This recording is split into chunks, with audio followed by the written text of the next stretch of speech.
Welcome everybody to rounds 5 and 6 of the British Formula 4 iRacing Trophy. We're at the home of British motorsport today, the Silverstone National Circuit, playing host to the third race day of this already highly competitive and very exciting season of racing. We've had 4 races already and no clear favourite really emerging in the championship, although it's been a good start for the Fortec teammates Luke Browning and Chris Lullum.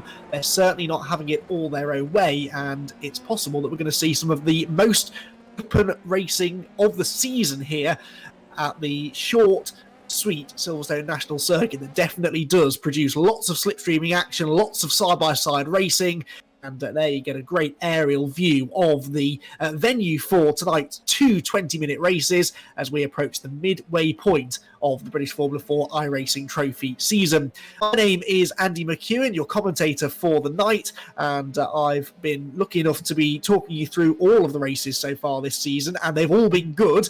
We kick-started things at Donington Park a couple of weeks ago, where we had 2 races around the Donington Park National Circuit. The first one won by Chris Lullum, the second by Luke Browning. Luke then went and won the first race at Brands Hatch last time out as well, but had a non-finishing race too. That has tightened the points right up as we arrive here at the third race night of the season.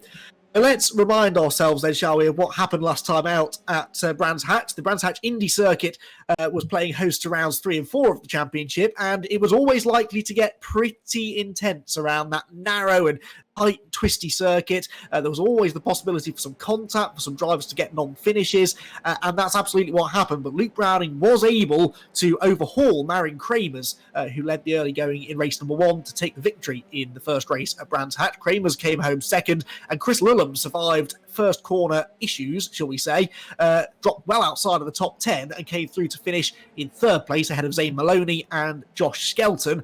And Zane Maloney was involved actually in contact with his teammate at the start of that first race at Brands Hatch. Definitely a bit of a blot on his copybook. Things would get worse though for Zane in race 2 when he had some connection issues, shall we say. I saw a post that he put on social media earlier on this week in which he described how he was disconnected from the second race at Brands Hatch because his mum, whilst cleaning the house, managed to knock the plug for the internet router out of the wall whilst hoovering. She's now been given a 5-week ban from house cleaning during race nights, and we're assured that hopefully his connection issues should be sorted for the rest of the season. That second race that he was disconnected from, he probably should have been on the podium because he was up there inside the top 3.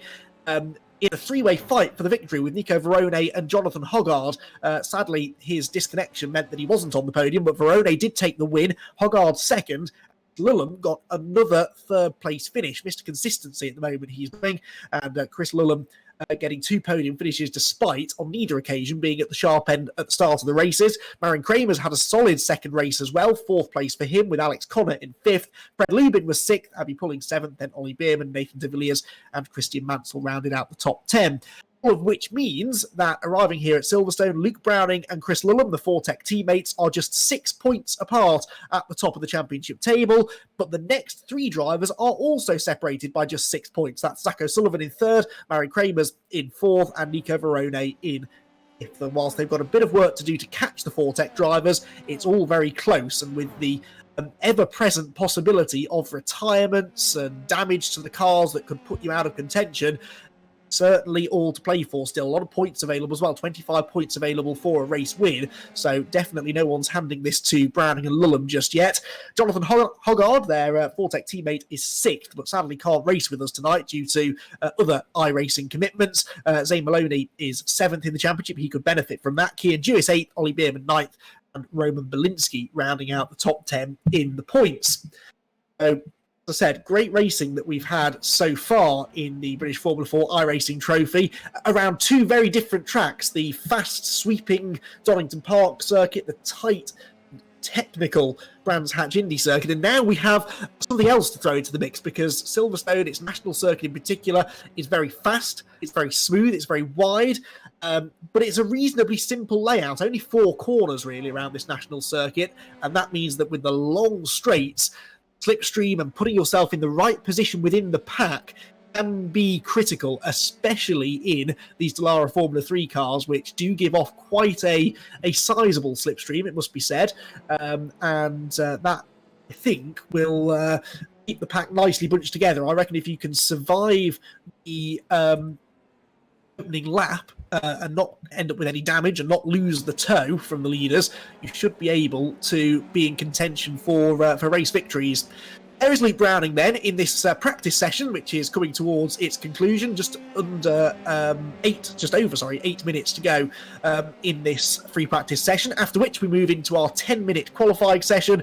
Then the first of our two 20-minute races will be coming up straight after that. So we're only about 15 minutes or so away from our first race of the night. But the qualifying session will be important because whilst passing is definitely doable here at Silverstone, you still want to try and get yourself up at the front of the grid if at all possible, so that you're not left battling your way through the pack. And therefore the practice pace can sometimes be indicative of who we expect to see at the front of the grid. And right now, it is looking like the Fortec drivers will be tough to beat because Luke Browning, who we're watching now, is second place in this practice session, just 2/100ths of a second off his teammate, Chris Lulham, who is quickest.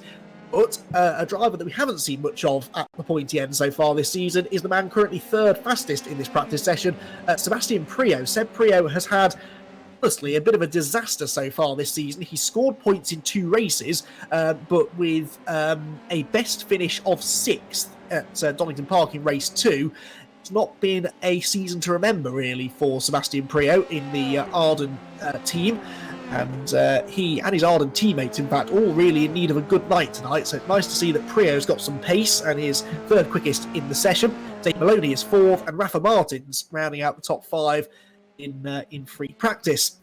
So bit of housekeeping then before we move into qualifying, because there have been a few changes ahead of this third race night. A couple of driver changes to let you know about. Jonathan Hoggard, as I said, not able to race with us due to other commitments, but other than him, I think we're expecting most of the drivers that we had with us at Brands Hatch, to rejoin us, plus a few new names. So we've got Nico Pino and Matthias Zagazzetta. They're both back, having missed last Monday's racing, and they're also being joined by 3 newcomers to the series: Alexei Nesov, Jaden Odesha, and Horatio Fitzsimon. 3 newcomers to the series, but 3 rapid drivers. Nesov finished 3rd in last year's SMP Formula 4 Championship. Russian driver is Alexei, and he was a podium regular and took 1 race victory in that competitive championship last year, so he's going to be one to watch, I think. Dacia was the 2018 Australian Formula 4 champion, took 14 victories along the way on his way to the championship over in Australia. And Horatio Fitzsimon took part in the inaugural British Formula 4 scholarship last November with Fortec Motorsport. Also raced in the Walter Hayes Trophy here at Silverstone, a Formula Ford end-of-season shootout in 2019. Is originally from Toaster as well, just down the road from Silverstone. So this is definitely a circuit at which he feels at home, and we welcome those 3 new drivers into the championship. And the highest of them at the moment in this practice session is Alexei Nesov in 11th place. Odesha is 13th, and Fitzsimon in 18th, as they all try to get used to their new cars, the cars that are new to them, because of course these are not noticed the Magal Formula 4 cars. The iRacing platform does not yet include the Magal Formula 4 car, which we would use in the British Formula 4 Championship. The thing we've got is this Dallara Formula 3 machine, which is a bit more powerful, has a bit more downforce, but produces just the same great racing we come to expect from the Magals in all of the national level British Formula 4 championships around the world. As well as a few driver changes as we move into the final 4.5 minutes or so of the session. We've got a few regulation tweaks too, and I think someone who could talk us through a few of the changes that have been made to the rules and regs for this evening's racing, and indeed hopefully for the remainder of the season, is our clock of the course for the night. Those of you who are regular Year 1 Racing TV viewers will also know him as one of the top sim racing commentators in the land, but tonight he is up in race control, overseeing all of the on-track action. That man is, of course, Blake. Dan, welcome, first of all, back to the comms box briefly before you get thrown into action stewarding this tonight's racing. Just mentioning there are a few of the regulation tweaks that we've had, and I think you're the man to talk us through exactly what they are. Good evening, Andy. Good evening, viewers. Yeah, a few changes since the last meeting. You'll notice that going through COPs, a lot of the drivers will be going a lot wider. This is because we are going to the iRacing track limit system as well. iRacing has its own, as we spoke about before, its own instant system, where if you go off a track, it'll give you a 1x. During qualifying, the drivers will not be able to go wide because it will count as a 1x and it will invalidate their laps. However, when we get through to the race, you will see them driving wide, and this is because we're using the iRacing instant system for this race, so that is legitimate. Also, they're going to have 2 fast repairs. There's been a few issues where drivers have had netcode contacts and things like that, and it's cost them. So what we're going to do is we're going to give them 2 fast repairs now, so they have a second chance. But because of this, we've had to tighten up the discipline a little bit as well. So any driver who causes an incident where they have to go in and take a fast repair, unless it's netcode, which is unfortunately for us unavoidable, but if it is an incident where you're judged to be at fault, the very likely scenario is you'll have a drive-through penalty. And I think with these new changes, it will help spice up the racing even more, and hopefully we'll have more drivers in contention. It's been very unfortunate where we've had the netcode contacts and drivers have suffered because of that, so I think that's something really that we're trying to stamp out now. Yeah, absolutely, because we want close competition out there on the track, but we also want this to mimic as closely as we can the real-life wheel-to-wheel racing we see in the British Formula 4 Championship, which is renowned, isn't it, Dan, for loose racing, but clean racing as well. You know, these are all up-and-coming drivers that are trying to make a name for themselves in the world of motorsport, in the world of single-seaters, and it's important, I think, isn't it, that yes, this is fun, and we thoroughly enjoy watching the racing out there wheel to wheel, but we definitely want to try and ramp up the realism as well. Exactly, there's 13 cars in half a second. We're going to be in for some really close racing tonight, and I'm really looking forward to this. And as you say, the racing, I think it's going to be one of the highlights of the season. Mark my words, I think we're going to see some staggering racing tonight, and I'm really looking forward to it getting underway and seeing what happens, of course. But also, with the fast repairs as well, there is the option for the safety car. We saw that also at the race 2 last time out at Brands Hatch. So if there is any multi-car incidents on the first lap which take out a fair few cars, I'll be given discretion to put a safety car out. And what that means is if they are involved in an incident, they will be able to go back into the pit lane to get their fast repair and then come out the back of the safety car train as well. So it's sort of it would take a fast repair away, but it won't ruin the race as such. And I know I'm not supposed to have opinion, commentator, but I have to say I do approve of the new choice of safety car as well. Those who've been watching the championship previously will have seen some equally nice German machinery leading the field round, but we've got something a bit more on brand tonight, haven't we? Yes, I brought out the Ford Mustang for this race and the rest of the season, so if we do need to see the safety car, we'll have some American muscle to lead the pack. Nice. Well, I will always be happy to see a V8 powered Ford Mustang around a racetrack, even if it is just as a safety car. So good choice, Dan. I'll let you get off because we've got 30 seconds left of practice, and qualifying is really when your night starts. But best of luck, and do your best to keep them in check, yeah? I'll try. Thank you very much, Andy. They're all really good, so hopefully I won't be too busy. You little creep. Right then, so we are about ready to get into qualifying, which will be a short, sharp qualifying session, really. It's 10 minutes or 4 laps. Basically, each driver has a maximum of 4 laps in which to try and set a time for flying laps, that is. It doesn't include the out lap. It's also a lone qualifying session, so no other traffic out on track, but we can still move between cars to show you exactly what's going on. And of course, I'll be following the timing screen with interest to see who's setting the pace. In practice, it was Browning from Lulham, from Prio, Maloney and Verone, your top 5. So we expect maybe that they will be the pace setters in the 10-minute qualifying session, which gets underway now around the Silverstone National Circuit. No points on offer for qualifying. You don't get any bonus points for pole positions in the British Formula 4 iRacing Trophy, but as I made the point earlier on, in such a competitive field, I was saying, with everyone running almost within identical lap times around this circuit in particular, any positions you can gain on the grid are going to be really, really useful once you get into the first race later on, or in about 10 minutes' time or so. And we're on board with Zach O'Sullivan as he makes his way down the Lincoln straight into the braking zone at Brooklands. This is probably the best overtaking opportunity on the circuit, using a lot of the curb there on the inside, taking full use of the iRacing limits regulations that Dan Blake was just talking us through. Accelerates away out of Luffield through Woodcote Corner and starts a lap. Now this will be an even quicker qualifying session than we've been used to, because this is probably the shortest lap time of the season, so it won't take them long to get their 4 laps in. Also though, means they don't have much chance to get tyre temperatures up, so this first lap is perhaps unlikely to be the fastest, but the second, third and fourth laps, that's when you should have your tyres fully up to temperature. But we'll watch the times anyway, see who is immediately on the pace. A few drivers are staying in the pit lane. We've got about 2/3 of the grid out on track. Chris Lulham now joins in the session, but Zane Maloney, Josh Skelton, Marin Kramers, Fred Lubin and Matthias Zagazzetta, they've all sort of hung back here at the start of the session. There's no traffic to worry about out there because they have this lone qualifying format on iRacing, but I suppose they're waiting to see if they let everyone else get their laps in, at least they know what they're aiming for then. They know what the target time will be, which is a valid strategy, I suppose, to use in a qualifying session. So Seb Prio has just set a lap time which is not quite as quick as Zach O'Sullivan. So O'Sullivan, who we were on board with throughout that lap, is the pace setter at the moment with a 52.09, but we know they can go a little bit quicker than that, so we'll see who does end up on top. Rafa Martins looks like he's the next driver to come out of the final corner. No, Jaden Oyeda has come through, in fact, in second place at the moment. Nico Verone beats him to P2. And through goes Rafa Martins. He's actually the slowest driver so far. Abby Pulling and Horatio Fitzsimon jump ahead of him, but still Zach O'Sullivan then your early pace setter. 52.09 for him and a 52.09 for Nico Verone as well. He's just 1/100th of a second further back officially, fractionally, probably just less than 100th of a second actually separating those two.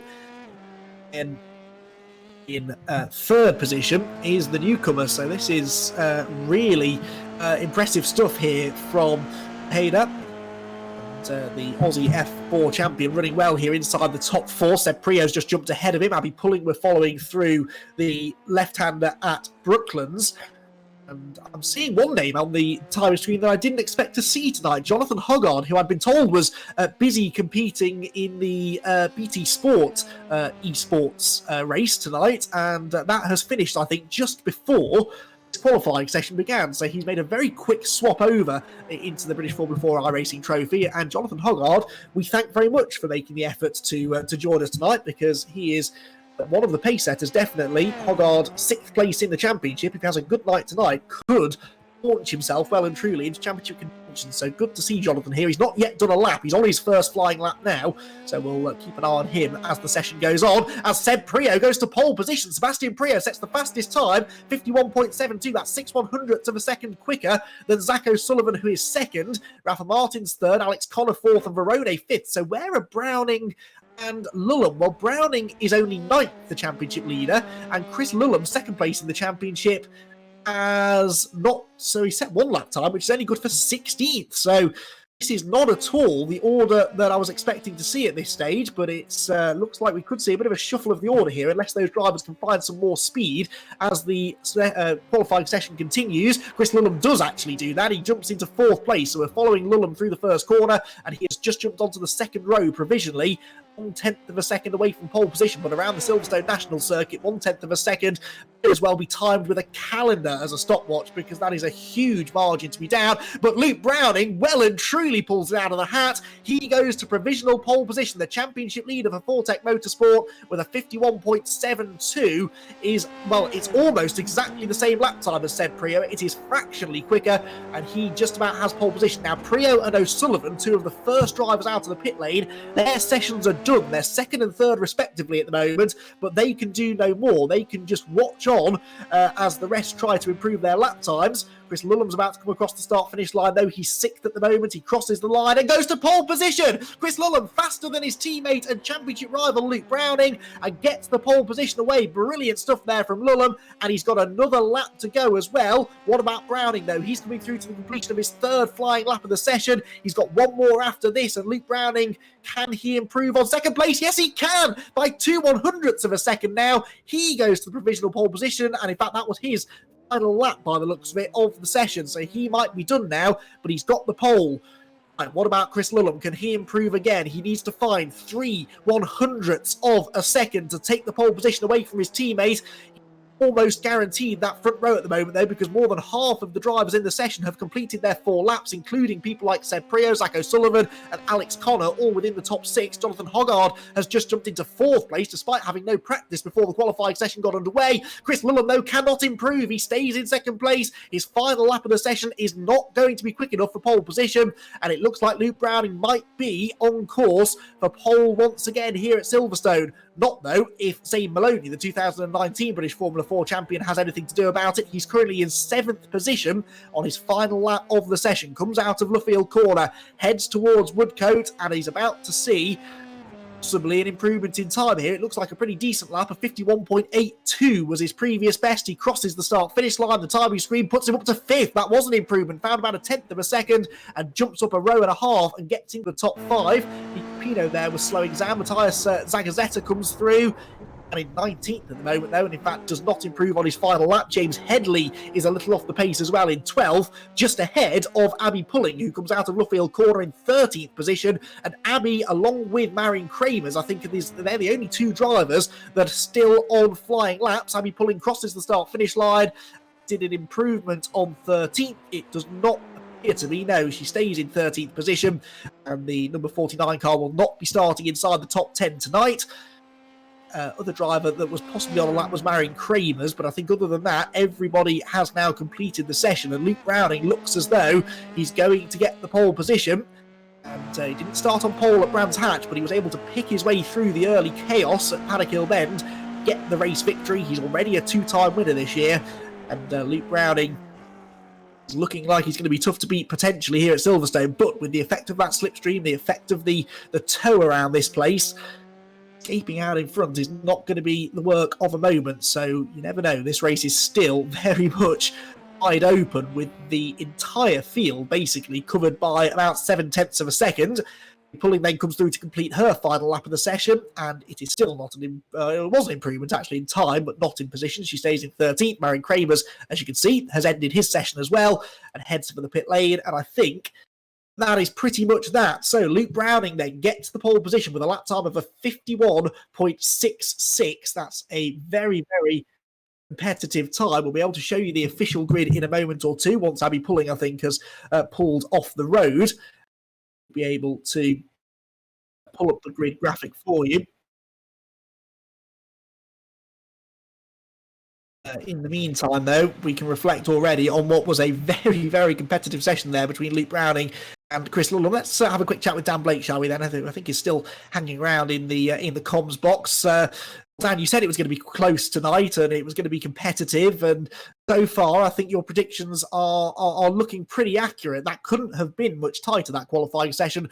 100ths of a second separating each individual position.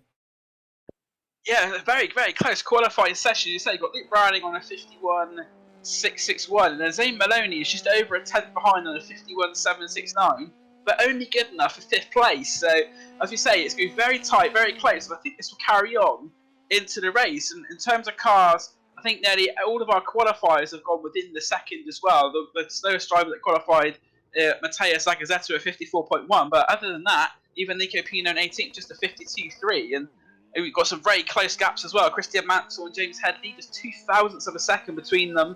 And I think this is really, it's going to be a race where I think the racecraft is really going to be more important than ever, because drivers are going to be so close together, and it's about who can maybe be the bravest, who can outsmart their opponents, because there is really nothing much in this.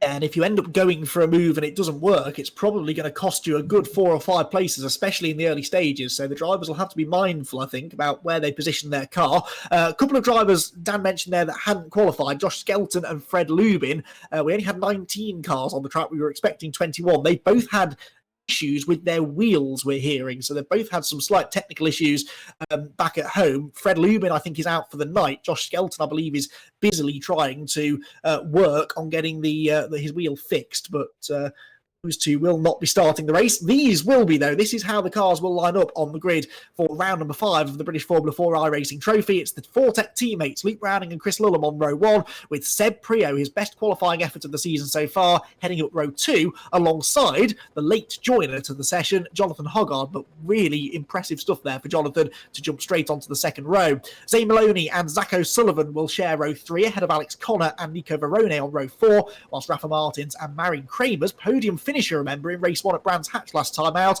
pushing down in 10th place on the grid. Then it's Christian Mansell and James Headley, Abby Pulling and Alexei Nassov, then Nathan de Villiers and Jaden Ojeda. Horatio Fitzsimon is 17th at his local track, then Nico Pino 18th, and Matthias Zagazeta a little off the pace in qualifying. He'll be hoping for a bit more in the race. So that is your 19-car grid then for round number 5 of the British Formula 4 iRacing Trophy. I remind you that Browning and Lullum, who share the front row of the grid, are just 6 points apart in the championship, the top of the championship for that matter. So they're fighting each other here, but everybody else wants to try and take points out of the pair of them. Not to mention Fortec Motorsport, who are starting to steal a bit of a march in the Teams Championship. So there's a lot of reason here for the drivers at the front of the grid to really try and beat those Fortec boys on the front row. Lights are on, though. We're about to go racing for 20 minutes around the Silverstone National Circuit with Luke Browning and Chris Lullum sharing row number 1.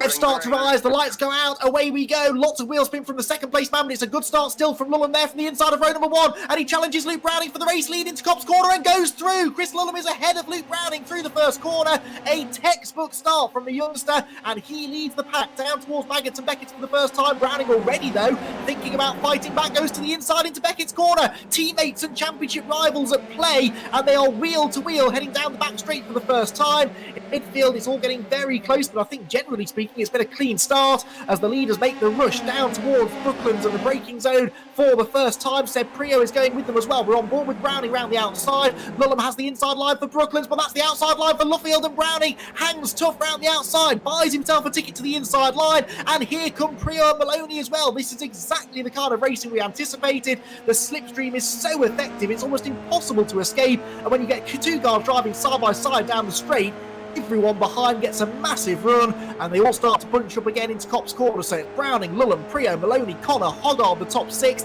with Zach O'Sullivan 7th, Marion Kramer's up 2 spots to 8th, and Christian Mansell going with him into 9th place, whilst Nico Verone's lost 2 spots from 8th on the grid down to 10th at the end of the opening lap. They've all survived lap 1. Ojeda, has had a bit of a drama though. He's dropped down to 19th place, and that's Luke Browning. So speaking of having a drama, the race leader is off the road going through Brooklands and really slow to rejoin. What on earth happened there to Luke Browning? He's handed not only the lead away, but he's out of the points now, down to 12th place for the championship leader as he drops down into Brooklands corner for the second time. And Luke Browning, with what looked like an unforced error there going through Brooklands, has now made life very, very difficult for himself in race number 1 here at Silverstone. He goes back up the inside of Nathan de Villiers in the Arden car as they come out of Luffield, so he's going to get 11th place here by the looks of it across the start-finish line. But I would love to see a replay there of what happened to Luke Browning, because that was an uncharacteristic error as he came through Beckett's corner there in the race lead. Oh, just round wide. Actually had to slam on the brakes to avoid spinning back into the pack. Now that was really good driving from Browning, because he could quite easily have continued trying to save the car and actually ended up just driving into the middle of the pack. But he had the presence of mind, look, just there to hit the brakes, avoid spinning into the pack, and as a result, he doesn't get any damage, no one else gets any damage, and he rejoins the race in 12th position. Now, in fact, already up into 9th place after a lap, a bit of fight back already, and so he's back into the points. Marion Kramer's is in the pit lane as well. We're believing he's had contact with somebody out on track. So Marion Kramer's the first driver having to use one of those 2 fast repairs maybe. At the front of the field, though, it's Lullum from Prio, and they're starting to gap Zach O'Sullivan, who's a second and a half behind them. Nico Verone down in 7th place, by the way, has just set the fastest lap. And look at that battle for 3rd as they fan out coming out of Copse Corner. That's Zach O'Sullivan, Alex Connor, and Zane Maloney. It's O'Sullivan and Connor side by side into Beckett. Oh, and diving on the inside. Oh, that was never going to work. And Christian Mansell has wiped out most of the top 5 runners with that. Connor's been delayed, O'Sullivan is delayed, Maloney picked his way through though, but Christian Mansell, you have to say that was a bit optimistic on the brakes on the inside line. You're on the tight line anyway going into Beckett's corner, very easy to run wide, and he's damaged his teammate's car as well there, the number 51 car of Zach O'Sullivan. Here's the replay. Mansell just outbrakes himself. I don't think he meant to make the pass. He first of all hits Alex Connor, then he hits his teammate car and ends up flipping violently upside down. Thankfully gets back on his wheels and will try to drag the car back to the pit lane if he can. Another replay of it. Look, they were side by side, Alex Connor there and Zach O'Sullivan. Mansell at the inside of Maloney. Oh, well, yeah, I don't think he was going to make the corner unless those cars were in front of him. And sadly, that has rather affected a few drivers' races. O'Sullivan is in the pit lane. Nobody else is with him, though. So it looks as though maybe Mansell, amazingly, has been able to carry on his way. And possibly not Alex Connor, excuse me, possibly... no, Alex Connor has carried on, actually. That's interesting. Well, it's all gone wrong up at Beckett's then, but at the head of the field, well, third place at least, Maloney is coming out of Luffield Corner in a podium position now. Zane Maloney's not had a podium, he says hesitantly. He hasn't. Best finish of 4th position, so he's looking for his first podium of the season here, possibly, is the 2019 champion, and he's escaping now from Alexei Nesov in 4th position. Look at that, the brown number 33 car, the newcomer to the championship, winner of a race in the Russian championship a year ago, but he has never raced as far as I know at Silverstone, maybe virtually, but certainly not in the real world, and he's actually now chasing down the reigning British Formula 4 champion, man who dominated the first half of the 2019 season, Zane Maloney, and Alexei Nesov is looking very, very rapid here and very much at home here in the British Formula 4 iRacing Trophy. He's just about ahead of Alex Connor and Luke Browning, so Connor rather got away with that, didn't he, really? There he is, look, the red and white number 27 car in 5th position. He could have found himself a lot further down the order after the contact with Christian Mansell. And right behind them, Luke Browning, who I bet nearly fell off the track laughing when he saw that going on in front of him, because he was able to pick up 2 easy positions and gain ground on the cars in front. So Browning could yet challenge for a podium, despite that mistake he made at this corner a few minutes ago. Concentrates this time on staying inside the white line, staying on the road. It's the slipstream down the back straight. They all start weaving around, trying to break the toe, trying to stop the cars behind them, getting that aerodynamic advantage.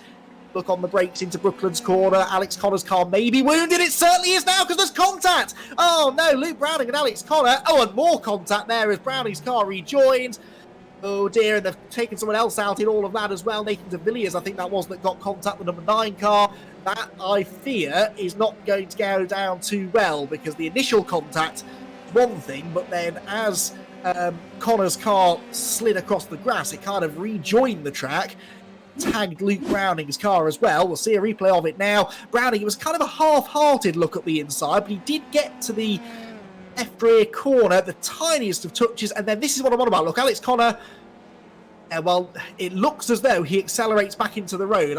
Thankfully, I'm not Dan Blake, and I don't have to decide whether that was an unsafe rejoin, but that looked a tad avoidable, that second contact, let's say. But either way, it's not helped either of them, really, because where are they now? Luke Browning's back out of the points again, into 13th position.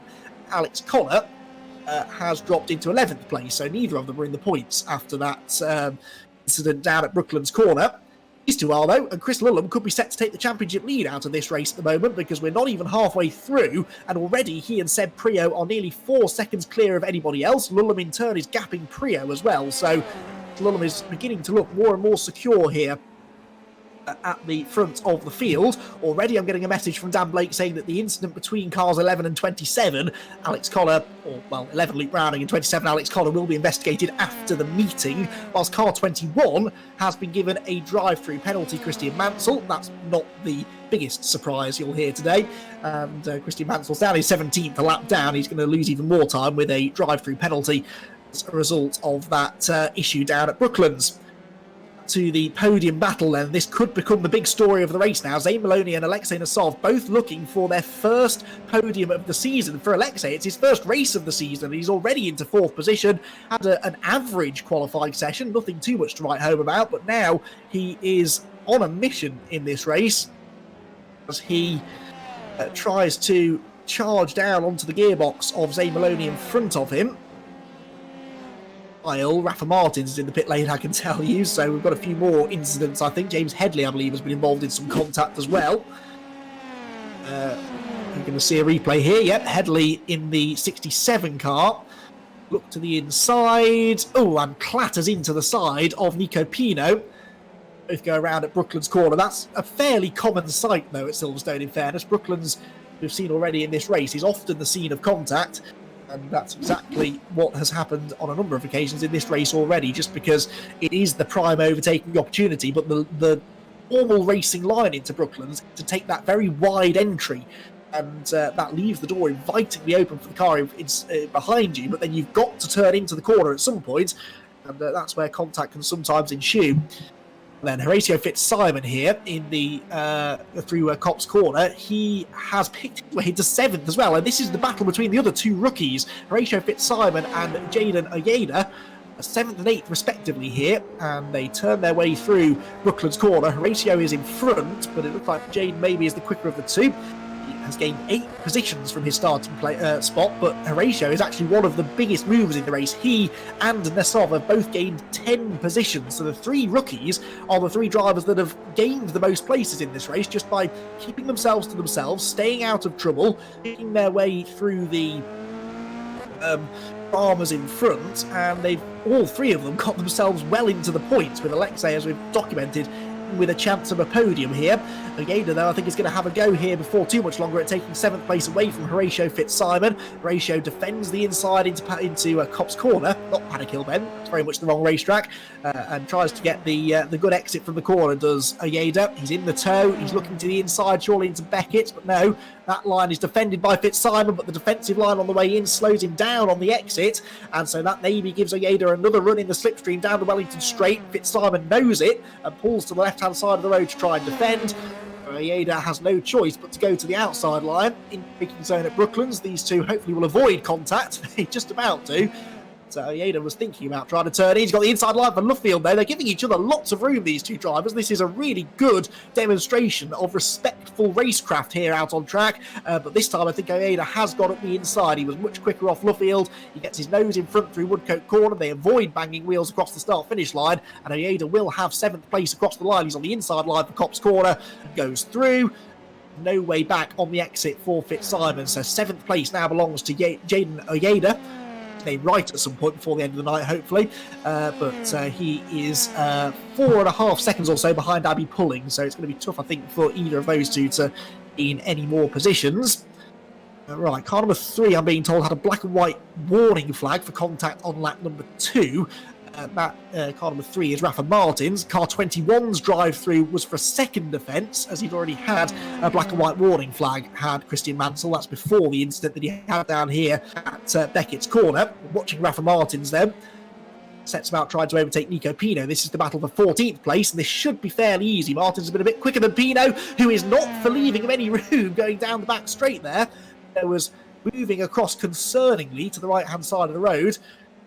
It was successful, I suppose. It was a slightly robust way of defending, but it certainly had the effect of persuading Rafa Martins to back out of it. He's back up the inside again, though, coming out of Luffield corner.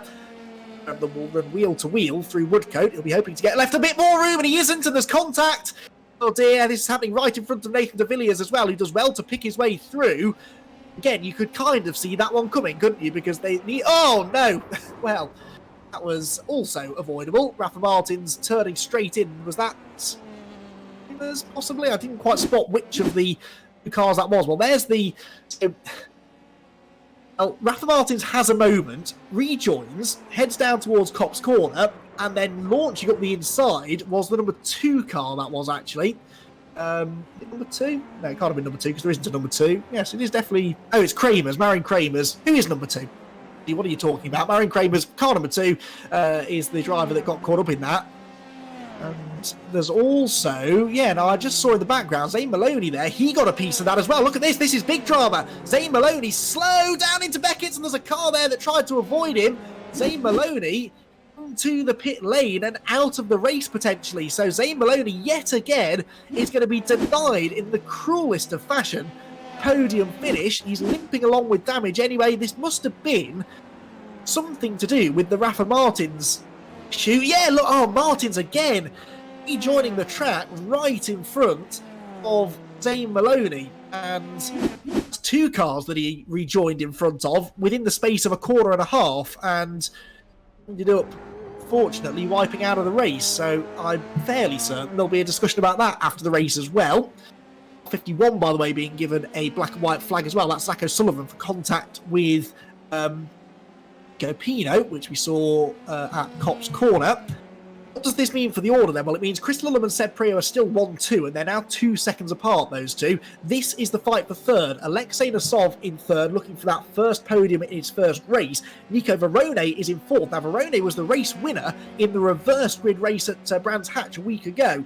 With that victory, he moved into 5th place in the championship and is only 6 points away from the top 3. Well, third place in the points is Zach O'Sullivan, and fourth is Marion Kramers, both of whom are having an absolute nightmare. O'Sullivan is 11th and out of the points. Kramers, we know, is in trouble because he is out of the race as well, is he not? So, Marion Kramers is 2 laps down now, in fact. So it looks as though Verone could move into third in the championship here, but he wants third place in the race. He's on the tail of Alexei Nasov going down the Wellington Straight, and he's going to have a look to the inside, but Alexei saw it coming, moved across to the inside to defend. And the battle for third starting to rage on. Behind them, 5th is Abby Pulling, 6th is Jaden Oyeda, 7th Horatio Fitzsimon, 8th James Headley, and Luke Browning is still going to score points in 9th position, with Alex Connor rounding out the points paying positions in 10th spot right now. So a few drivers, I think, will have cause for concern after this race, maybe. It's one thing to have an accident, but then the rejoin is something that I know the drivers were told about before the race meeting began. You've got to be careful how you get back on the track, especially if the car's got damaged, because that's something that in the real world drivers would have to be mindful of as well. It's a real shame that Zane Maloney, who I know is not particularly happy about what happened there at Copse Corner, it's a real shame that his podium charge has been put on ice as a result of that. Nasov and Verone are going to continue to entertain us here, I think, in the dying minutes of this first race of the night. A scrap for third place as well. Car number 3, Rafa Martins, has been given a pit lane start for race 2 for an unsafe rejoin. So Dan Blake straight away is on the case with the penalties, and it's not that easy in iRacing to dish out penalties for race 1, but race 2 with a reverse grid, they can manually change. Seeing a replay, I believe, although it's not a replay I'm seeing, unfortunately, on my screen, of some contact that's taken place between James Headley and Horatio Fitzsimon. That's a shame. So Headley and Fitzsimon have come together, and Fitzsimon has had to head to the pit lane. So that brilliant debut that he was looking like making, sadly, is not going to be. That means Headley survives that in 7th, but Fitzsimon in the pits and out of the points. So back to the third place battle. Sov and Verone are very close together here in the fight for third place. Also at the front of the field, by the way, Seb Prio is catching Chris Lullum. The gap is under a second for the first time in a long while, so we'll keep an eye on that on the timing screen. But they're actually closer together right now than the third and fourth place drivers are. Is this an issue for Lullum, or is it maybe that he's made a mistake somewhere? Bioware, you wouldn't have imagined, would be a huge issue here at Silverstone, but if you have too hard in the early stages and worn out your front tyres, or your rear tyres I suppose, that could come back to bite you later in the race, and that's definitely something that Seb Prio, as an experienced single-seater, nowadays GT racer, will certainly be mindful of, because in GT racing, long-distance racing, you have to look after your machinery, you have to look after the tyres, the brakes, everything else, and Seb Prio maybe is using some of his long-distance racing experience to come on strong again here in the second half of the race. You can see the gap as they come across the start-finish line. It's just over 9/10 of a second. Seb Prio is definitely going to try and give this one last charge here in the final few laps. We're on to the 21st lap of the race. We should get something like 21 or 22 laps in here, I reckon, because the lap times are in the low 50-second bracket. We're going to got another couple of minutes to go here. So yeah, we should get about 21, 22 laps in, I think. Seb Prio got time to catch Chris Lullum. That's going to be the big question. The incident involving cars 65 and 67 will be investigated after the race. 67 is James Headley, and 65 is Horatio Fitzsimon. So that's, again, not a huge shock. Will be investigated after this race by the looks of it, but before race number 2. And Hoggard here, meanwhile, diving up the inside of Alex Connor by the looks of it to go into 10th place. So that's important. That is for solitary championship point, and Jonathan Hoggard obviously lost out after his really good qualifying effort, which is a shame, but he's picking his way through into the top 10. He's 3 seconds behind Luke Browning, but there was a car off there, which I think was Nico Pino, doing a drama through Brooklands. God, into the top 10. Remember, we've got this reversed grid in race number 2 as well.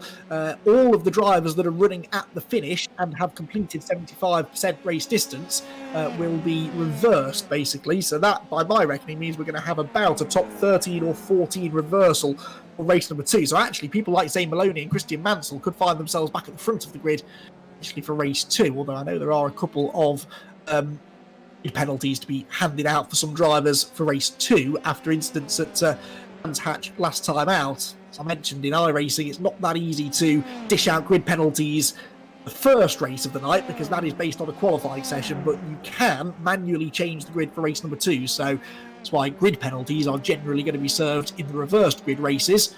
Drive-throughs and time penalties and whatnot, they can be dished out pretty much at the discretion of the clerk of the course, Dan Blake. More then with Chris Lulham into Brooklands corner then for the penultimate time, or are we going to squeeze more? I think we should do, shouldn't we? So Chris Lulham's going to get one more lap here. He's pulled back away from Seb Prio, so Seb doesn't look like he's quite got the pace to challenge Chris for the victory here, but still this will be Seb's best result of the season by quite some way, so it'd be a little late for him already to get into true championship contention, but you never know. And if he can keep banging in podiums and possibly a few race wins as the season goes on, it certainly won't hurt his chances. Seb's been really positive about this British Formula 4 iRacing trophy as well. He's really been promoting it well on all of his social media pages. So nice to see Seb getting rewarded now with his first podium effort of the season.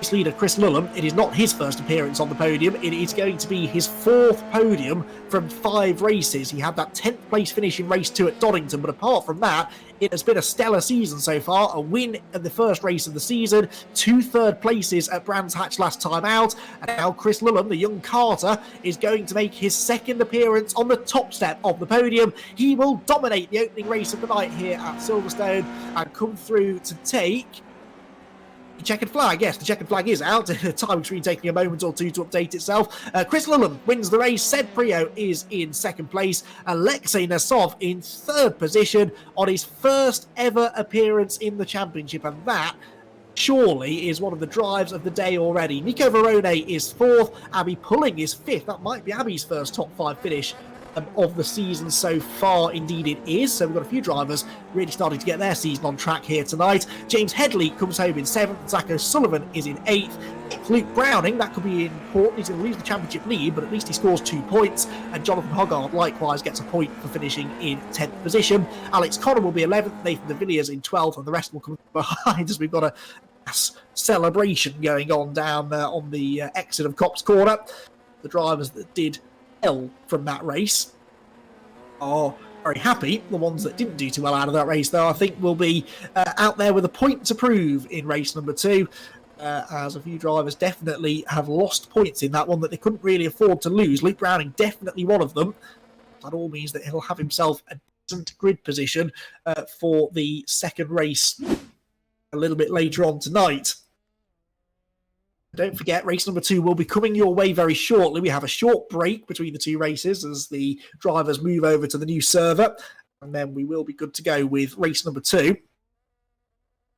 Results here are up for race number 1, though, and it is Chris Lulham that wins the race. Seb Prio 2nd, Alexei Nasov in 3rd. One driver making his 4th appearance on the podium, the other 2 making their 1st. Nico Verone is 4th, and that does his championship hopes the world of good. Abby Pulling gets a top 5 for the first time, whilst Jaden Oyeda is he's in 6th position, but that's not even enough.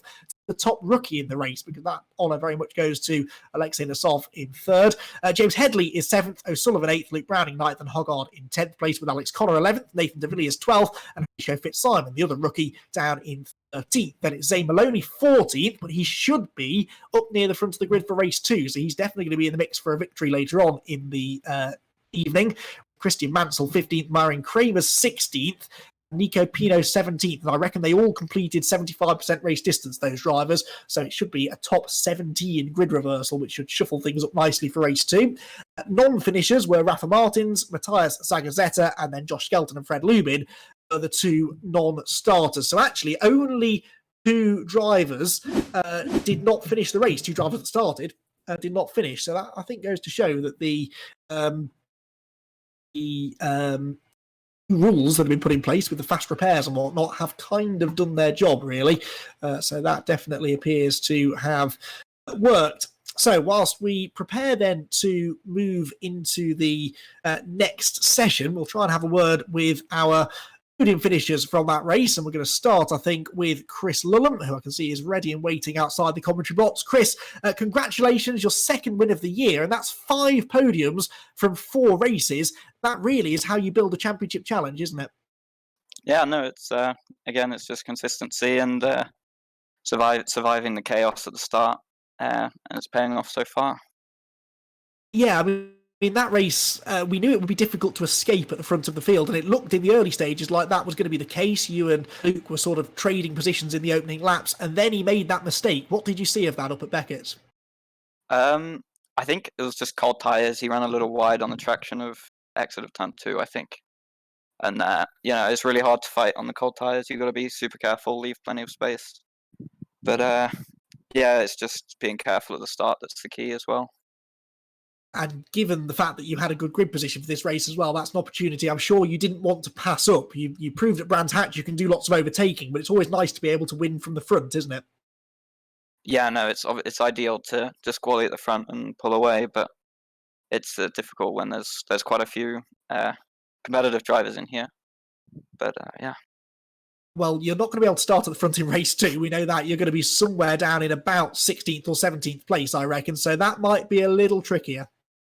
That's going to be a lot harder for sure. It's going to be even more chaos to see. I'll have a front row seat for the chaos. But hopefully I can just survive and get some more points for that.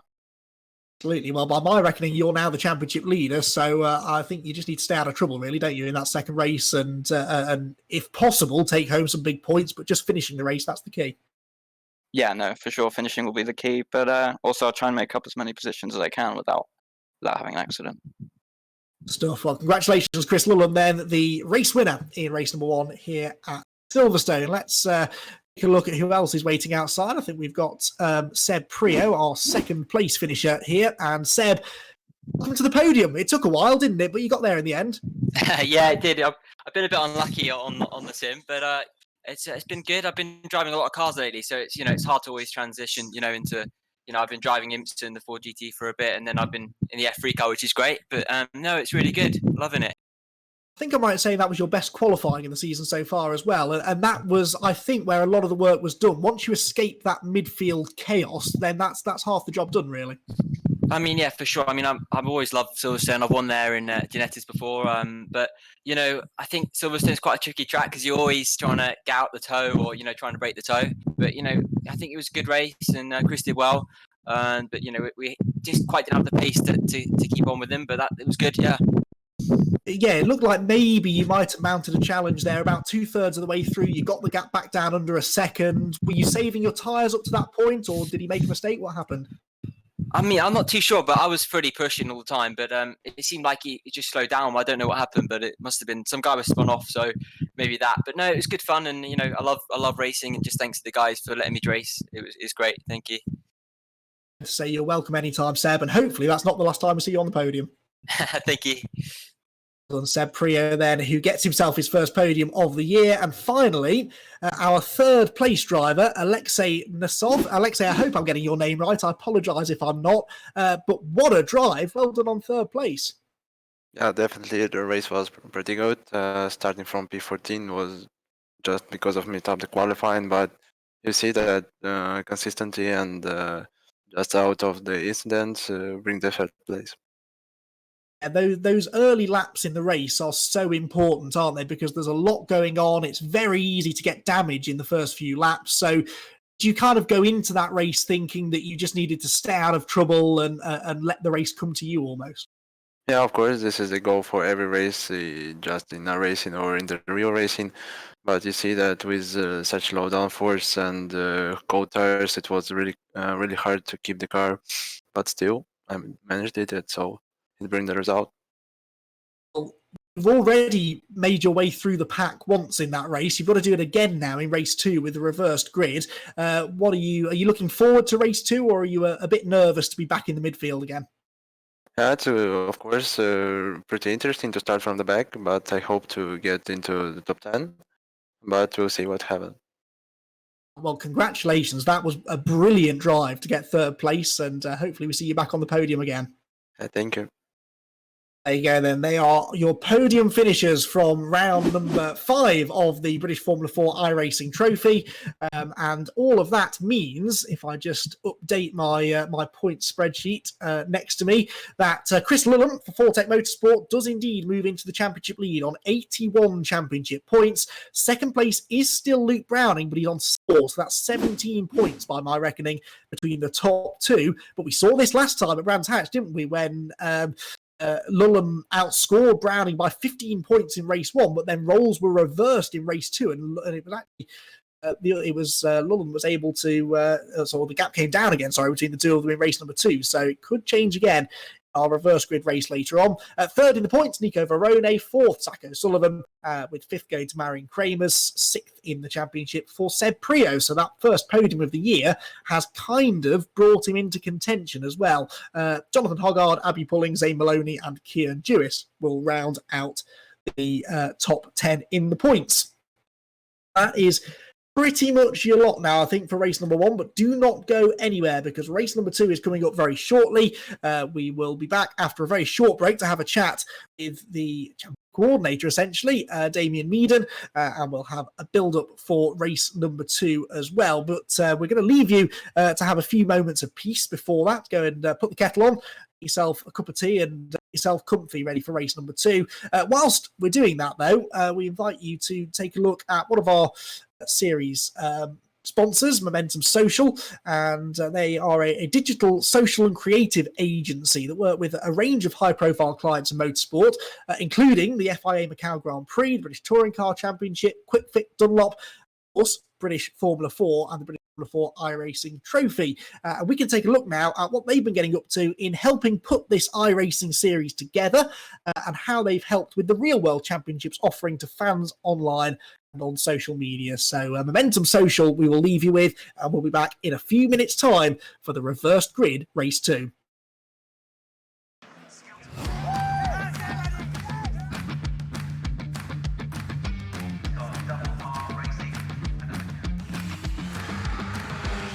The team at Momentum Social has a strong history in the TOCA paddock, and this is our 2nd season working with the British Formula 4 Championship, providing video and creative services. As the first rung on the ladder towards Formula 1, the British Formula 4 Championship is pivotal in the young driver's racing career. Working with the championship, we wanted to give fans an exclusive look into what a race weekend is like from the driver's perspective, with behind-the-scenes access and exclusive content. Now in collaboration with Year One TV and Jacob Ebury Photography, we're helping to bring you the British Formula 4 iRacing Trophy, which has already seen some great racing so far this season. Can't wait to see you at the next one.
Thank you for coming back to us, everybody. Hope you enjoyed the little break. We probably needed it, to be honest, after that thoroughly entertaining first race of the night for the British Formula 4 iRacing Trophy. Second win of the year for Chris Lulham to move him into the championship lead. But as is always the case with championships that have reversed grid races incorporated into them, it's hard to get two really good results in a night. So it could well be that we see another twist in the championship story in the second 20-minute race coming your way in just under 5 minutes' time. That gives us a minute or two to have a chat with the media and public relations manager for the British Formula 4 Championship. I'll try and get his name right tonight as well. Damien Meaden is how you're supposed to say it. Damien, welcome to the comms box. Great first race of the night, and more of the same in race 2, I reckon. Yeah, good evening, Andy. Good evening, everyone. We did say at Brands Hatch maybe we're going to have to start putting health warnings on these races before long, and I think that was very much the first in that series. It was pretty frenetic, to say the least, but I think some good battles, and some maybe that should have left each other a bit more room, but I'm sure Dan Blake will get on top of all of that, and we can look ahead to another thrilling race too. Absolutely. I mean, there was some brilliant side-by-side battling. The scrap between the Fortec teammates at the start was a particular highlight of mine. They left each other plenty of room, and it's a shame in a way that Browning had that moment at Beckett's, because that battle, I reckon, would have run and run, but that could prove significant in the championship because he's lost a lot of points now to his teammate who took the win. He has, but he also starts a fair distance ahead of him in this second race, so I think really the opportunity is here now for another trademark Luke Browning charge. Remember, if any of you have been watching the Real World Championship, Luke Browning does not win races unless he's at least 6th on the grid. It's his speciality to come charging through the top 10, so I'd expect this will very much be in that same vein, and another good result, I think, possibly on the cards. It's going to be pretty frenetic, as you say, and the driver starting in front of him also had a bad race one, so they're not going to give those positions up willingly. And of course, I'm talking as if he is automatically going to pass all of them. We saw how close it was in qualifying, so I think he's got a big battle on his hands here, but yeah, it should be good. It should be good.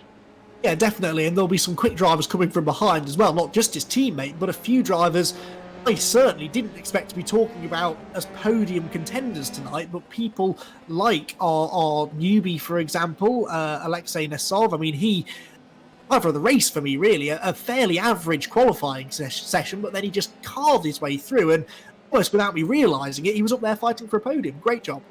Yeah, absolutely. And Alexei, again, like you said earlier, I hope I'm getting his name right, only joined the championship at about 3 o'clock this afternoon, so he's had far less practice than any of the others have. I think him, Horatio, and Jaden all signed up today, so fantastic job from all of them to be running so far up. They kept a really calm head through some pretty dramatic opening laps there, and yeah, they've definitely shown that they're on the pace, and they're here to mix it with the best of them.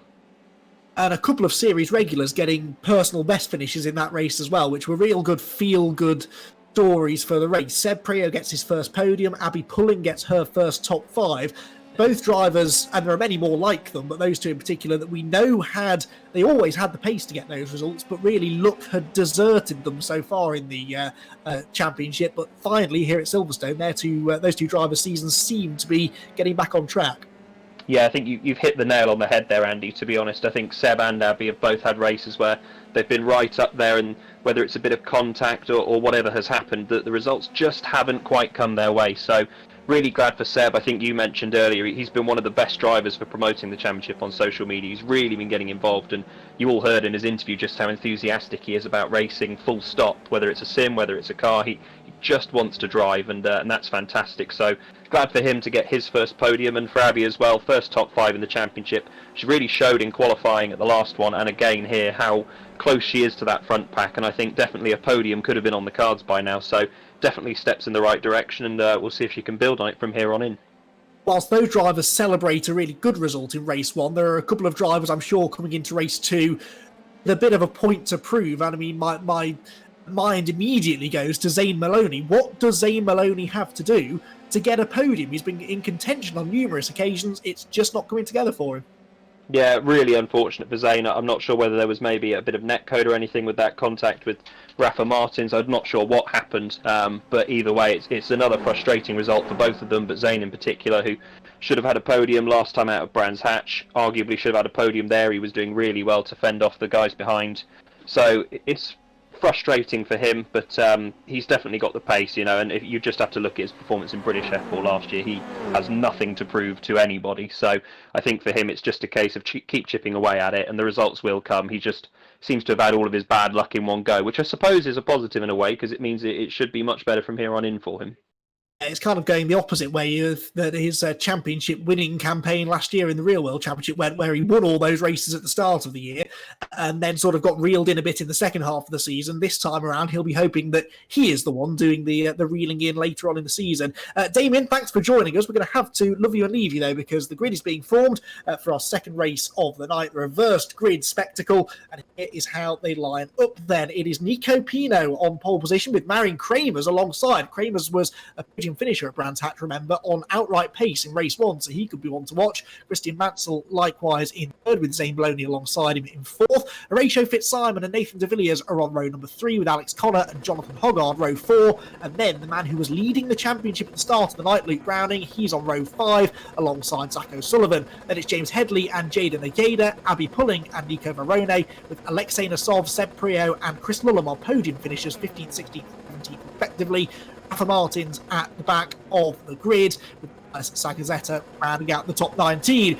The lights, though, are on. We're about to go racing for the second time tonight at Silverstone with Nico Pino and Marion Kramers on the front row together. Lights go out, away they go. Good start from pole position for Pino then, unlike we saw from the pole sitter in the previous race, Luke Browning, but he's not going to hold the lead. There's a bit of wheel banging into Copse Corner, and through goes Kramers, through goes everybody. Zane Maloney, Christian Mansell have both gone through as well, and there's more contact. Oh, Nico Pino involved in contact with the... Oh, dearie me, that's one of the newcomers there. Is that Horatio Fitzsimon? I think it is. Abby Pulling's been delayed in it too. And, Nico Pino, unfortunately, his time at the front of the grid has not lasted very long. The caution flag has been thrown. We may see a safety car. I think we will. The Ford Mustang is waiting with its lights flashing at the end of the pit lane, and Nico Pino heads straight for the pit lane as well. James Headley, I think, might have got a piece of that too. Jaden Ojeda too, down in 16th. So I think he might well have been the black car that was caught up in it. We'll try and get you a replay if we can. Here we go. And, oh, yeah, contact with... yeah, I think it is, isn't it? That is Yader, is it? No, I think it's 65 that he makes contact with, which would be Horatio Fitzsimon. And then the Ardent car number 9 is Nathan de Villiers, the red and white car that was caught up in it as well. So Pino, Simon and de Villiers were the 3 that made contact, and it was just a case, really, I think, of drivers going for the same piece of road. And Abby Pulling also had contact, we're seeing too. So Abby Pulling, who had that great top 5 finish in race number 1, unfortunately, going to repeat it in the second race of the night. Where is the replay once again? And just really unfortunate, really, the squeeze as they came off the corner. Pino had already had contact wheel to wheel to Copse Corner, and that was... Jonathan Hoggard was seeing as well. He's had a crash, so dearie me. So Pulling and Hoggard, 2 of our potential frontrunners from this race, both in trouble already. And this is, well, we haven't even completed half a lap by this stage. So what does this mean for the order, I hear you ask? Well, Zane Maloney has the lead. So I think he was about 4th coming out the first quarter. He's got first place, though, as they tour around behind the safety car. Christian Mansell is 2nd, Marion Kramers 3rd, Zach O'Sullivan 4th, and Luke Browning is 5th. Then... in 6th, Chris Lullam. Chris Lullam seems to be able to find his way through the pack better than almost anybody else, and he's gained 11 places on lap 1 to be right behind his Fortec teammate. So Chris Lullam on another charge through the order here. He really found himself in the right place at the right time there, I think, on the opening lap. Nico Varone is 7th, Seb Prio is 8th. Is going to be Alexei Nasov, so he's also got himself through it in one piece once more. Then it's going to be place for Stilton, then Sagazetta, Ojeda, Lee, Pulling, Martins, Hoggard and de Villiers. Nico Pino and Alex Connor are in the pit lane, and so too is Horatio Fitzsimon. So 3 drivers will likely not be taking the restart with the rest of the field. They do have that quick repair, remember, though. They have 2 quick repairs, in fact. So the... those drivers will have a chance to get back out there without losing too much time, but Pino and Connor are already 2 laps down. Lights then are out on the safety car. We're going to go racing again this time. Lap 1 is going to be investigated after the meeting. I think that's probably a sensible decision from our clerk of the course, Dan Blake, because there was an awful lot to dissect from that first lap, but none of it affects the top 2 or 3 drivers here, all of whom I think have race-winning potential. Zane Maloney desperately trying to get his first podium of the season. Christian Mansell after redemption after his race 1 collisions that saw him get a drive-through penalty. Marion Kramer's had a disappointing first race, but we know he's got podium potential for Brands Hatch. And there is not a Fortec car in sight, at least in the top 4. So there could be a chance here for some drivers, for some of the other teams, I should say, 8 points away from the dominant Fortec Motorsport. But they do have the 5th and 6th place cars, Luke Browning and Lullum, top 2 in the championship, but the other way round. Lullum is the points leader by 17 points over Browning, so it's really important that Luke beats him in this race. Well then, race leader Zane Maloney hits the gas, he accelerates away, gets the race back underway again here at Silverstone, and heads across the start-finish line with already a handy cushion. He's over half a second clear of Christian Mansell in second position. Where's the first move going to come from, I wonder? None of the top 10 drivers ducking out of line through Copse Corner. They all use the runoff area to full effect coming out of that quick right-hander, and Ian Maloney sets about trying to break away from the rest of the field. They're side by side behind him almost. That will be exactly what he wants to see, because we've got the Carlin teammates at play here. Christian Mansell and Marion Kramer's absolutely nose to tail, and Kramer's looks like he might be the quicker of the 2 right now. He's in the slipstream. They've got the 3rd Carlin car as well, and Zach O'Sullivan right behind him, so it's sort of Carlin versus Fortec here at the front end of the field, really, with the race leader Maloney. Now hang on, where's Maloney gone? Maloney has fallen back. He's having contact here with Alexei Nasov. Now what happened to Maloney? We're focusing on the battle behind him, and Zane Maloney has had a moment somewhere, presumably coming through Brooklands corner, hits the brakes, turns in, just loses the rear, must have had cold tyres.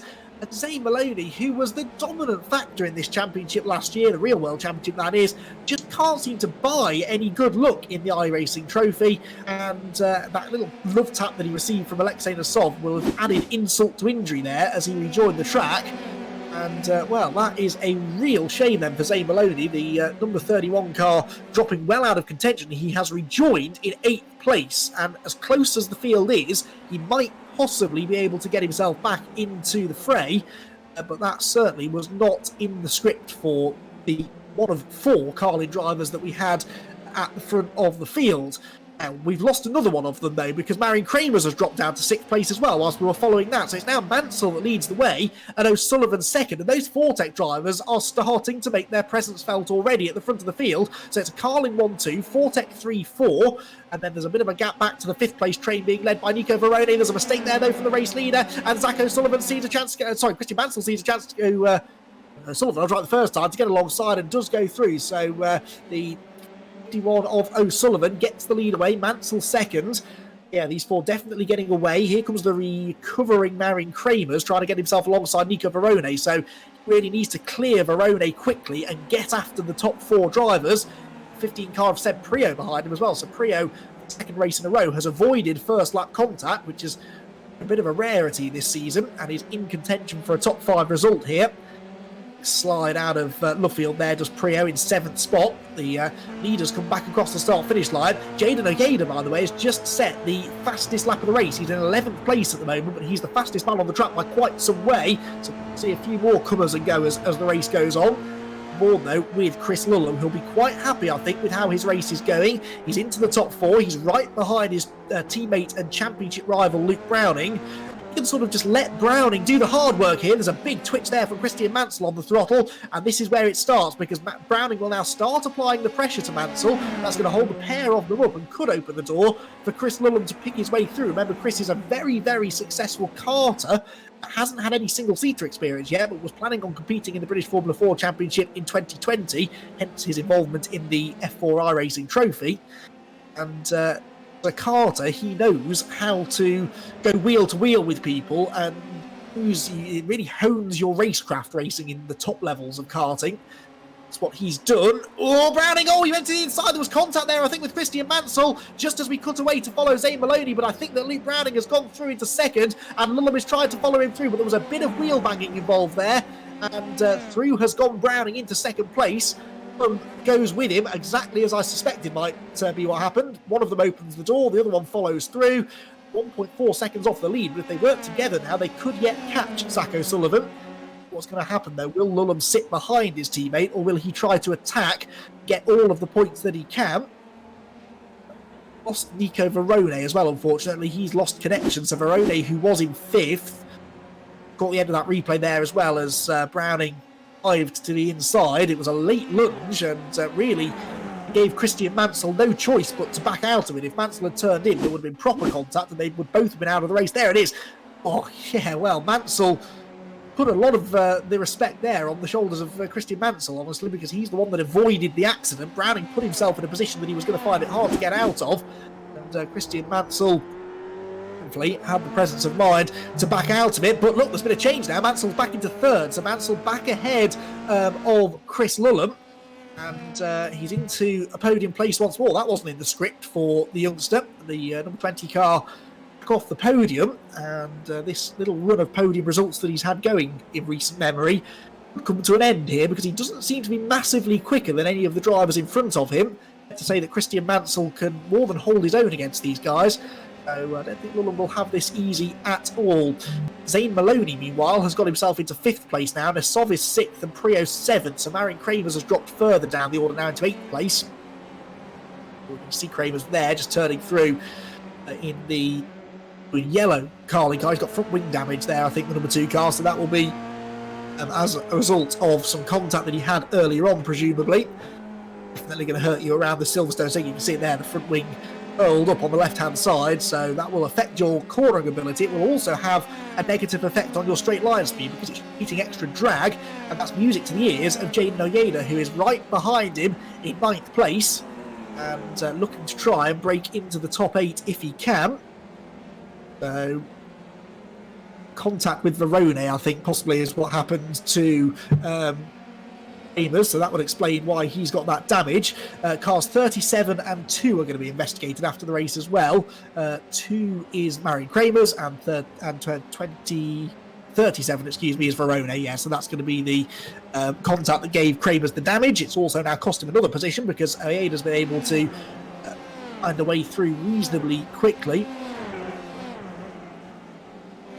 The Skelton car right behind them as well in 10th, so let's see here what happens. Not quite seeing the replay myself, but I think we are going to see what happened to, I know we've not quite caught it, unfortunately. We were trying to show you what happened to Nico Verone and Marion Kramers, but not quite able to catch it in time, unfortunately. Even virtual camera operators miss the odd bit of action on track.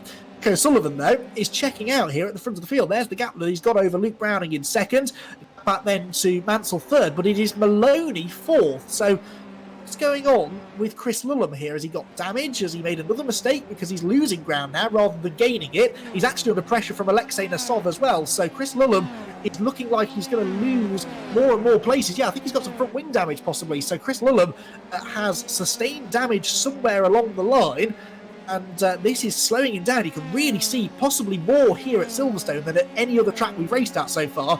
Really see the negative effect of wing damage. It really hurts your straight line speed, and Nasov is going to be able to just drive straight past him as if Chris Lulham was standing still. So Lulham now drops down to 6th place. The question now becomes, will he lose any more positions? Because Seb Prio is only a second behind him and gaining, and then it's the very rapid Jaden Oyeda as well. So he possibly going to see Chris Lulham lose a few more spots here before the race is over, and with Luke Browning running in 2nd place, set to score 18 points if he stays there, that could, as I suspected before the race, find another twist in the tail of this British Formula 4 iRacing trophy. So Browning, who would have been pretty miffed, I think, after the first race, during which he was not able to score as many points as Chris Lulham.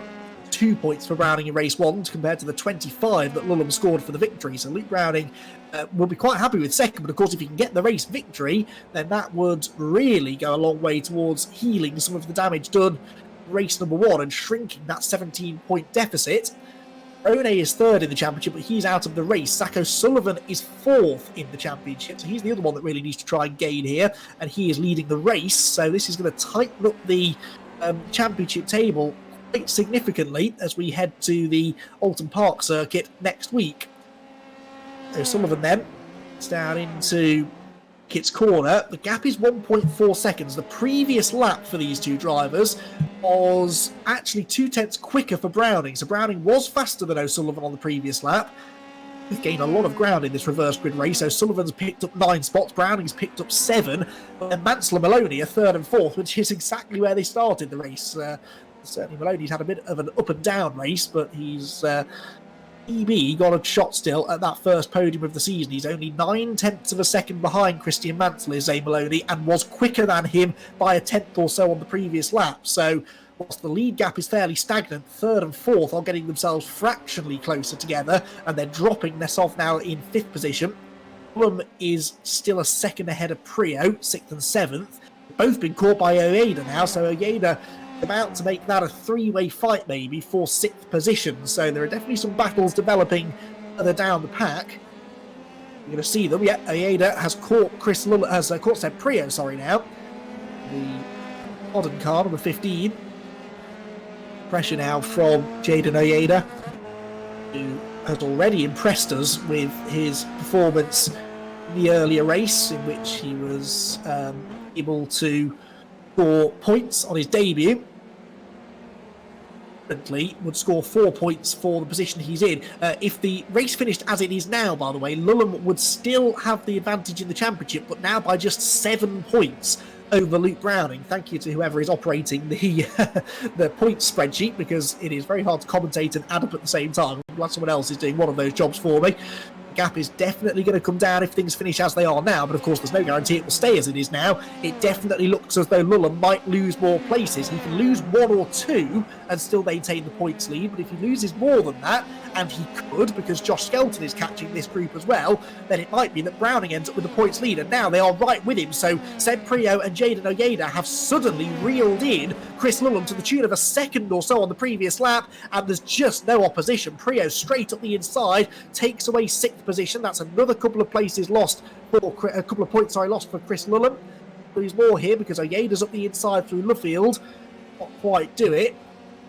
Lulham, if he finishes 7th, will score 6 points. If he loses 1 more place, though, he scores just the 4 points. So starting to get tense now. Speaking of tense, this is the fight for 3rd place. Zane Maloney all over the back of Christian Mansell, and he's almost pulled himself alongside now as they go towards Beckett's corner. He's on the outside line. He is fully alongside. Surely won't try and go right round the outside. He doesn't. He tried to cut back to the late apex. Christian Mansell stops the car in the middle of the corner, though, so as to prevent the run of momentum from Zane Maloney. But all this is achieving is it's bringing Alexei Nesov onto their tail. This could be a 3-way fight for 3rd place before much longer. Down into Brooklyn as they go. We're into the second half of the race now, well into the second half of the race, and 3 drivers. You can throw a handkerchief over the 3 of them as they battle over 3rd position, and Maloney gets out Fox there. He gets put to the outside line through Luffield corner, and Alexei Nesov gets a run up the inside. They're wheel to wheel for 4th position coming through Woodcote once again to complete the 17th lap of the race, and Alexei will have the inside for Copse Corner, but Maloney had the tow. He had the slipstream there from Christian Mansell's car, and that was just enough to pull him back through. But now Zane Maloney is not just focusing on attack, he is also trying to defend, and that is one of the hardest jobs for a racing driver to do, because every move you try to make to gain positions, if it doesn't work, it could leave the door open for the car behind to attack you. On board with the 2019 British Formula 4 champion Zane Maloney, you can see the effect of the slipstream bringing him onto the tail of Christian Mansell, who moves to the inside to cover. Maloney goes to the outside. Can he go right round the outside here? No, he can't. Mansell was firm but fair in his defence, slides across the nose of Maloney's car. All the while, the Russian driver Alexei Nesov is right behind them. Look at them, they could not be close. This is more like a Formula Ford race as they come through Woodcote corner once again, and Nesov has a double toe, tries to go to the inside. He thought about making it 3 wide, but Mansell covers the inside line. Maloney to the outside, tries to sweep right round the outside of Copse corner. Surely that can't be done. Maybe it can. Zane Maloney does it with a phenomenal move round the outside at Copse corner and gets himself back into a podium place. What brilliant driving from the 2019 champion. That is why he was the 2019 champion. With racecraft like that, no wonder that he won so many races, particularly the early part of the season, on his way to the 2019 British Formula 4 Championship. But he has not yet solidified 3rd place. Nesov on the inside. What a banzai move that was. There's a bit of wheel banging there with Christian Mansell as they came through the second part of the corner, but I think that should just about be acceptable. But that was brilliant stuff from Nosov. He's into 4th position now, and that little delay for Mansell has brought Seb Prio onto his tail too, so Seb Prio could gain further out of this.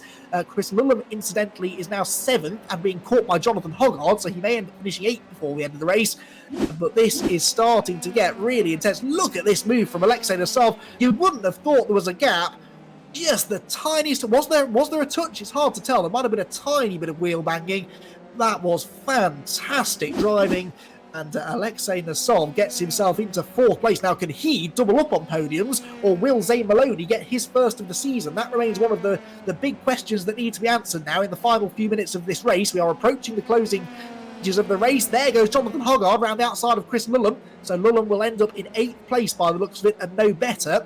And there is an incident being investigated after the race, by the way, between cars 43 and 65. 43 is Josh Skelton, 65 Horatio Fitzsimon. They're both laps down, presumably because they've had contact somewhere along the line, and are both out of the race.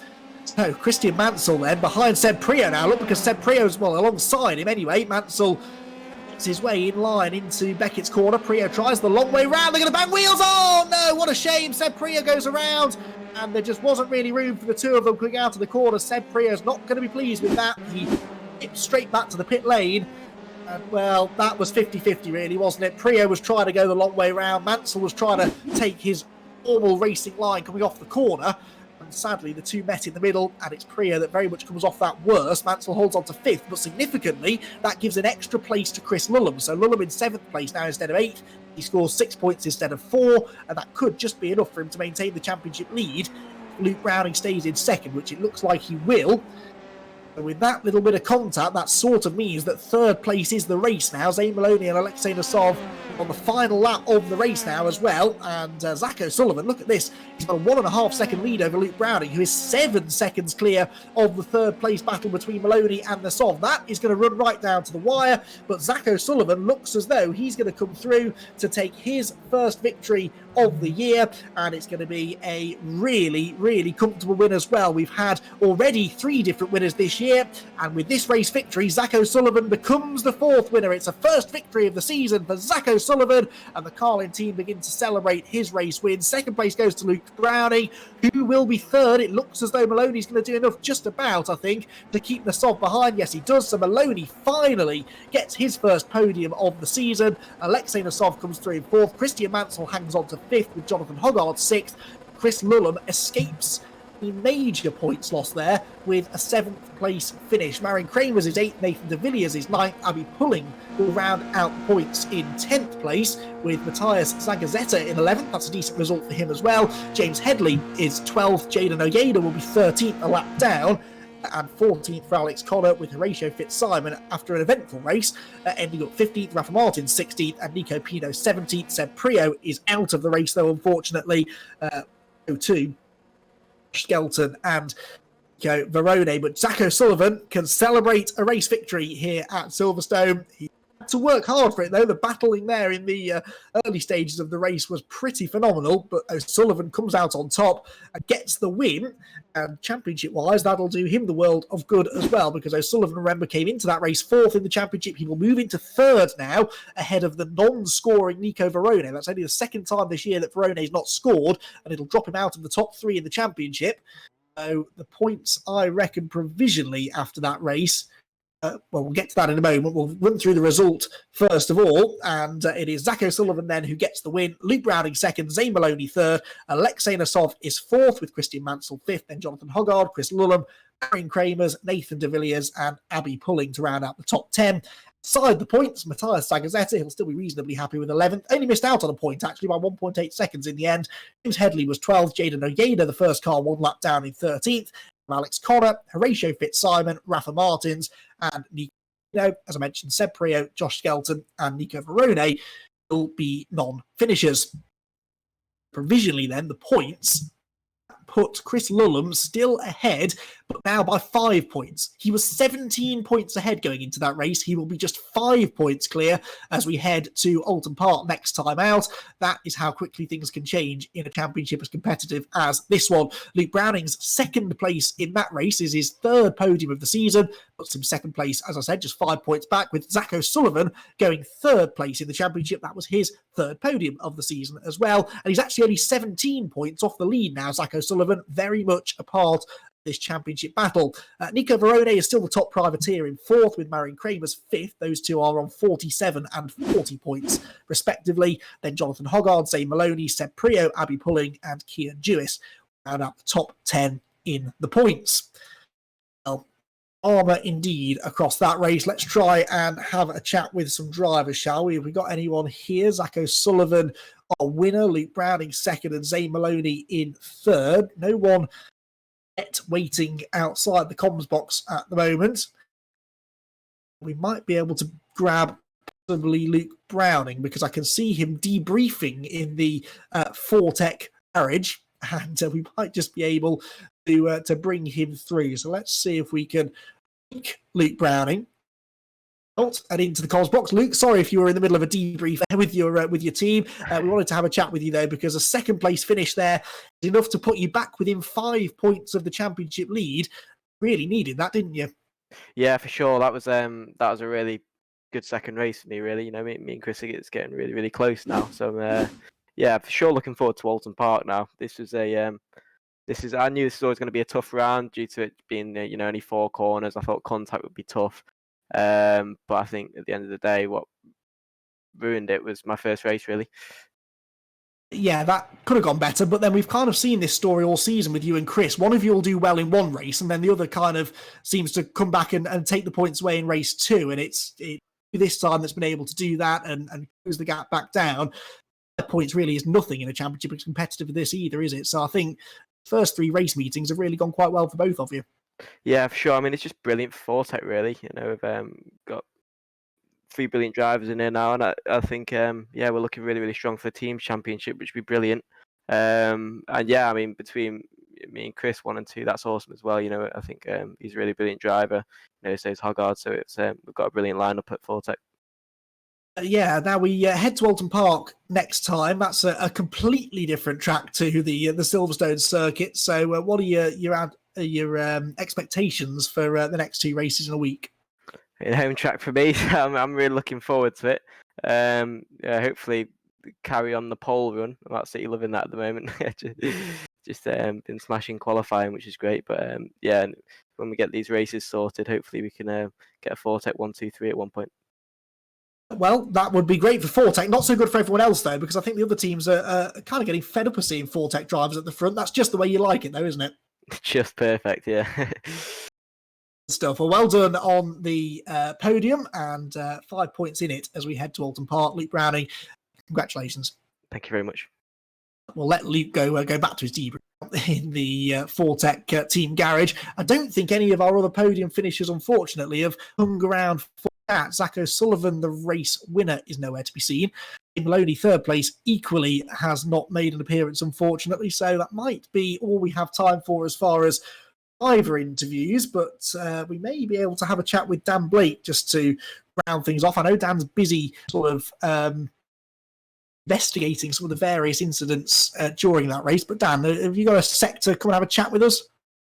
Yeah, I have a second, Andy. I've got some time to go through the race with you. That's not a problem. Stuff. Well, the main thing I want to try and get from you, first of all, we'll talk about the quality of the racing tonight in a minute, but these incidents that are being investigated between races, that's an important process, isn't it? Because it's important not to make snap judgments in the race, especially when so much is going on at the same time, particularly in those early laps. Exactly, that's why I'd rather do it then, because obviously when the races go in, it's sort of it's an ever-growing environment, and it's sort of a matter where I don't really have time to view them properly. Obviously, I'm doing it by myself, and when there's quite a bit to do, you don't want to do that and then miss something else that's going on track. So I've made a note of some, and also as I've instructed the drivers in the briefing, if they let me know a race number, lap, corner, and drivers involved, I will have a look at it for them as well.